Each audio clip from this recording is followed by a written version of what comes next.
క్రీస్తు యొద్ద నుండి గొప్ప కార్యములను ఎదురుచూడు, ఆయన కొరకు గొప్ప కార్యములను చేయ ప్రయత్నించు అంటూ దేవుని సేవలో పానార్పణంగా పోయబడిన వ్యక్తి విలియం కేరీ. భారతదేశ భాషలోనికి బైబిల్ను తర్జుమా చేసిన గొప్ప missionary William Carey. William Carey భారతదేశ క్రైస్తవ సంఘమునకు సుపరిచితుడే. తన కుటుంబం బహుశ్రమల ద్వారా వెలుచుండినప్పటికీ తన ధ్యేయాన్ని మరచి వెనుతిరగలేదు. ఎన్నిక లేని సాధారణ మిషనరీగా కలకత్తా నగరంలో అడుగుపెట్టిన విలియం కేరీ బ్రిటిష్ ప్రభుత్వం వారి మన్నలను పొంది మంచి పేరుగాంచాడు. క్రీస్తునామాన్ని బహుగా ఘనపరిచిన గొప్ప మిషనరీ ఈ విలియం కేరీ. విలియం కేరీ మరణ పడకలపై పడి ఉన్నాడు. అప్పుడు అతని స్నేహితులు సన్నిహితులు అతన్ని దర్శించి తమ విచారాన్ని ఆయనతో పంచుకున్నారు. ఆయనను దర్శించిన వారిలో అలెగ్జాండర్ డఫ్ ఒకరు. డఫ్ విలియం కేరీని చూచి ఆయన దగ్గరకు వచ్చి ఆయనతో ఎక్కువ సమయం గడిపి కేరీ చేసిన సేవలను మిగులుగా కొనియాడారు. మరణ పడకలపై ఉండిన కేరీ డఫ్ యొక్క ప్రశంసలకు ఉప్పొంగక మామూలుగానే స్పందించి ఇలాగున కోరాడు, నా కొరకు దయచేసి ప్రార్థించండి అని విలియం కేరీ డఫ్తో చెప్పాడు. వెంటనే డఫ్ గారు విలియం కేరీ గారి కొరకు ప్రార్థించాడు.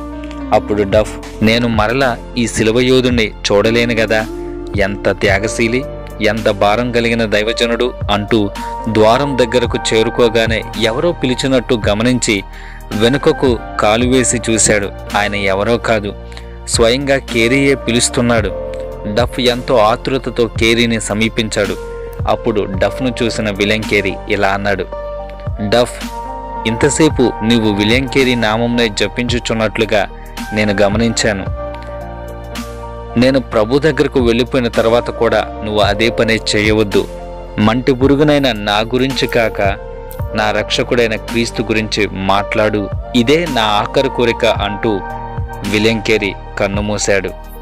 ఆ సిలువ యోధుని దీనత్వాన్ని చూసిన డఫ్ గారు ఆ తర్వాత ఉగండా దేశమునకు మిషనరీగా వెళ్ళి గొప్ప సేవ చేసి అనేక ఆత్మలను క్రీస్తు కొరకు సంపాదించి క్రీస్తుని గణపరచను.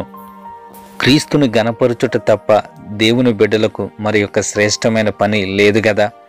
క్రీస్తుని గణపరచుటే మన సంపూర్ణమైన కార్యం. దేవుడు మన స్తుతికి ఆధారణభూతుడు. దేవుడు మన స్తుతికి మన ఆరాధనకు పాత్రుడు. ఆయన హెచ్చవలసి ఉన్నది, మనం తగ్గవలసి ఉన్నది. దేవుని స్తుతించుటయే మన మొదటి పని, మన చివరి పని కూడా. నన్ను గణపరచువానిని నేను గణపరచుదునని క్రీస్తు చెప్పాడు కదా.